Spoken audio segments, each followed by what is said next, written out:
You've really got to focus on creating a beautiful, centered, and wholesome inner environment first and always primarily. Because this is the law of attraction, you've got to make yourself attractive to the types of energies and attention that you want. This video is rooted in this seemingly unrelated comment. Please touch on the subject of the zodiac a little more for us. So I will. To Ace of Discal. Before I make a video, I do make bullet points just to ensure I am touching upon everything I wanted to say clearly. But even I am surprised by how wild of a turn this video is about to take. All from your suggestion of zodiacs, I also went ahead and added in religion, both Orthodox and pagan. But if you stick with me, I promise I'm going to get you there. So anyways, the goal is to create a beautiful inner environment first. And even when you start achieving things, this should still be your primary focus.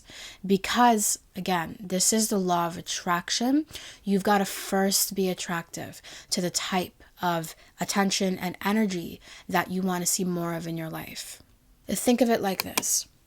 You and your life is a house. If your grass is overgrown and you've got busted out windows that you won't fix, your roof is falling apart and some guys tagged your garage years ago and you won't clean it off, your property value is going to plummet. The only attention you're going to attract will be low quality ones or low vibrational ones. Now, if you ever put your house up for sale, you're not going to get many suitors, and the offers that you do get will be well below your asking price. And because you don't have many options and you really want to sell, you are now more inclined to take what you think you can get. Can you see where I'm going with this? This is basically my analogy for your self-esteem, your self-concept, your self-image. This is why you keep settling for unfulfilling circumstances and avoid people who don't intend to stay in your house long term. Your house basically resembles a neglected house. Your house looks unoccupied, and that's the type of clientele you'll attract. People and experiences that just need a place to rest and party for a while because it appears you're not home. And even if you are, you don't value this house. The house being yourself and your life. Now, this analogy can be busted apart in a variety of ways. I'm thinking of ways to do it myself right now, but for the sake of illustrating my point, let's just go with it.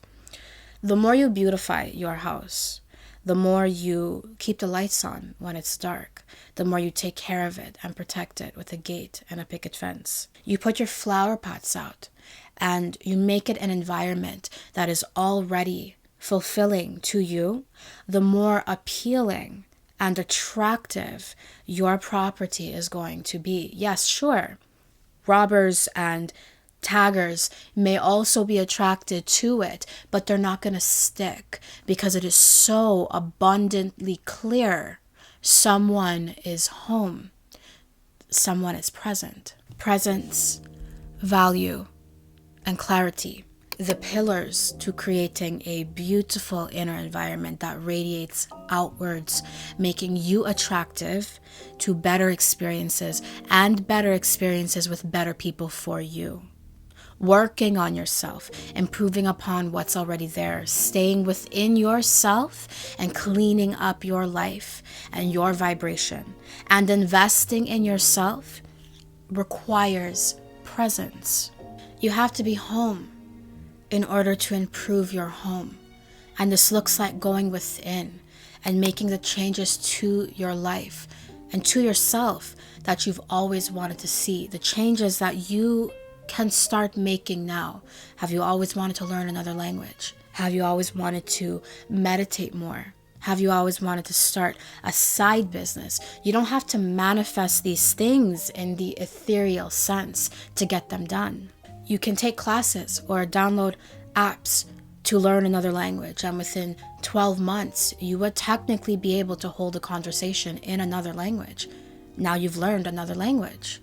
You can set aside 5 minutes a day to meditate, and within 30 days, you are now a person who meditates. You can start selling random things you don't need anymore until you've got enough money to invest in your Etsy shop, selling those cute crochet doggy clothing that you've always loved to make. The block that is holding you back from making these simple changes to yourself and to your life, these simple changes to your home and property, is value. You're not seeing the value in yourself right now. It's as though you are looking at yourself as you would look at a trap house.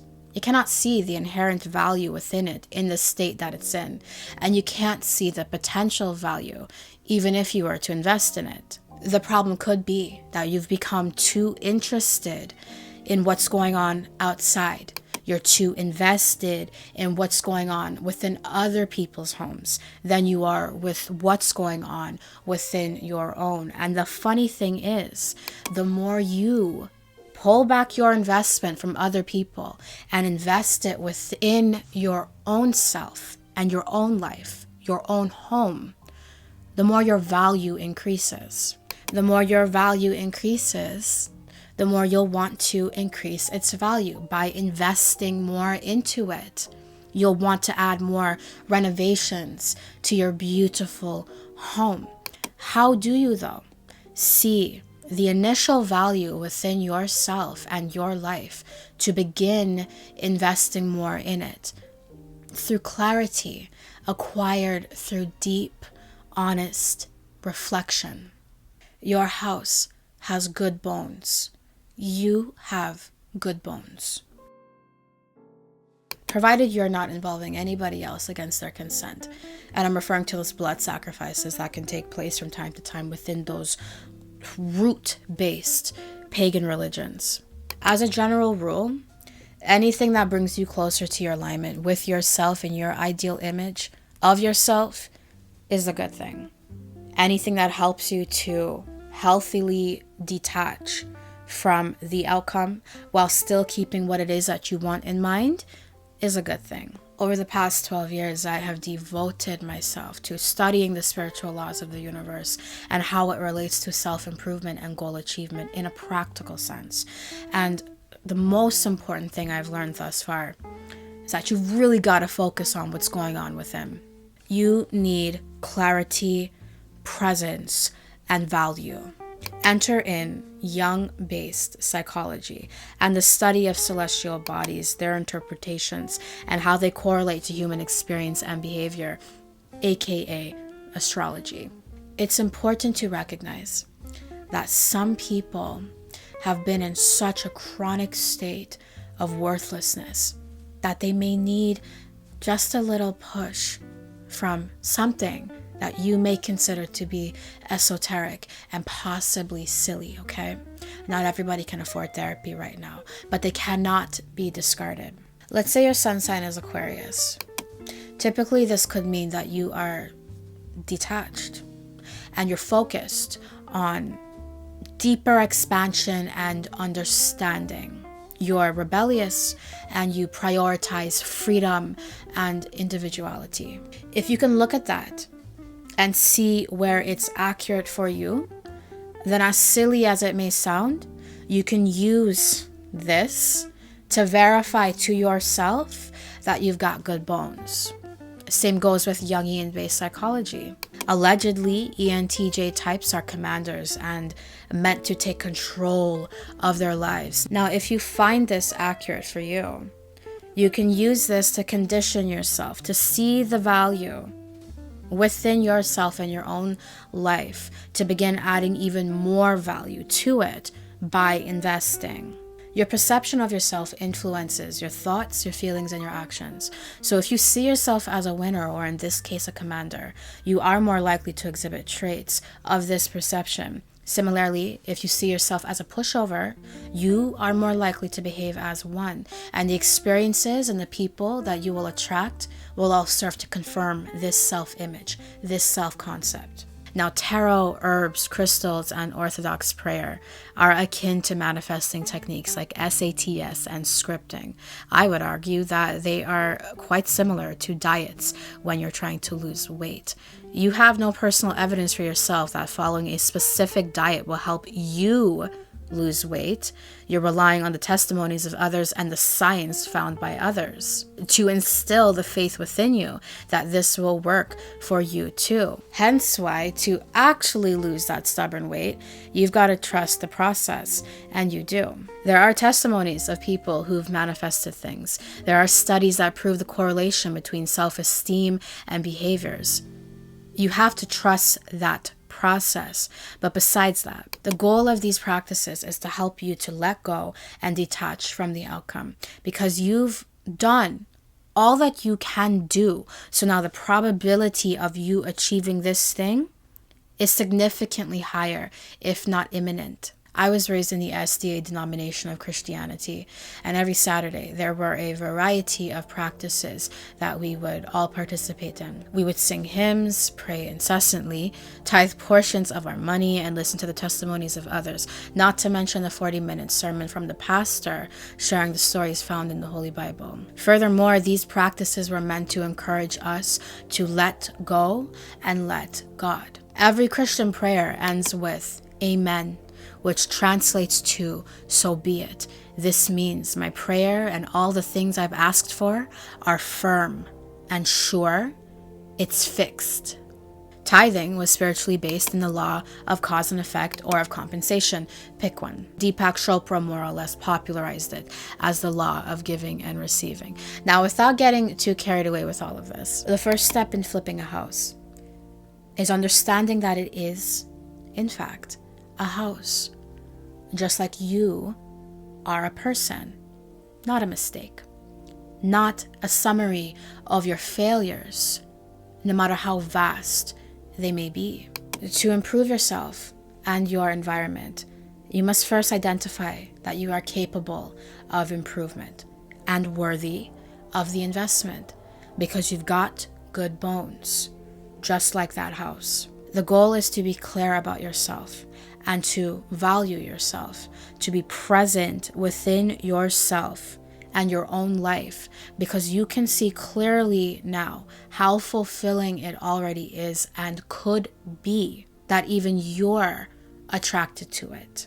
Whatever you've got to do, whatever you need to believe in, whatever tools you need to use to inspire within you positive clarity about yourself and your life, will always be a good thing. If it causes you to healthily value yourself and to remain present within yourself and within your own life, it's a good thing. But you've got to find a healthy and wholesome way to clean up your self-image and your environment. Clean the graffiti off the garage. The graffiti is that heartbreak from 5 years ago. And baby, you got to heal that. The broken windows are the torment that your parents had you endure throughout your childhood. You've got to reconcile that for you. The overgrown grass is the minimal investment you've made to yourself over the years, overindulging in negative habits and substances, neglecting your self-care routine, eating whatever is offered to you, letting yourself go. No. Start by staying home and by being present within your own life, by being more invested in yourself and in your own life than you are in others. After this, adorn your house according to how you wish to be seen, by how you wish to be valued, by how you value yourself now. Instead of running from your own life to overgive to others at your own neglect, stay home and plant your flowers on your property, the flowers being your time and attention. The purpose of this is to honor yourself as you wish to be honored, to be the energy you wish to attract, to become the type of person in your state of being who just attracts all these wonderful things. This is your active work. My grandfather, God rest his soul, used to always say, charity begins at home. You are your home. Give to yourself first and keep giving, understanding that the more capable you are of taking care of yourself, the more capable you are of taking care of everybody else around you. Putting yourself first is not an act of arrogance. This is an act of competence. You cannot give what you do not have, and you cannot receive what you won't accept. You give these things to yourself first, and you accept these things from yourself first before you can ever be able to give and receive on a wider scale. And if you have to start by getting your natal chart done and by taking an MBTI test just to verify to you that you've got good bones, that you've got good traits, that you have value, inherent value, and you're worth the investment, then by all means, do what you got to do. If you feel inclined to burn a manifesting candle or watch a manifesting meditation video or burn a bay leaf or script or pray until your knees are brown, just to help you let go and allow what it is that you want to come in when it's supposed to, do what you've got to do. If you rely on tarot readings just to verify to you that you're on the right path, then baby, by all means. But you cannot receive what you haven't first given to yourself. Everything that you want to attract and achieve, it all starts with you. Are you ready to receive it? Will you even be home when it arrives? I like that. That makes sense to me. Does that make sense to you? I'm an INTJ. I don't know. Does that make sense to you? Anyways, thank you for watching this video. I truly do hope you enjoyed it. If you did, I trust you'll give this video a thumbs up and subscribe to this channel for more content just like this one. So how did you like today's video, and what video would you like to see next? You let me know in the comment section down below. I cannot wait to see you in the next video. Toodles.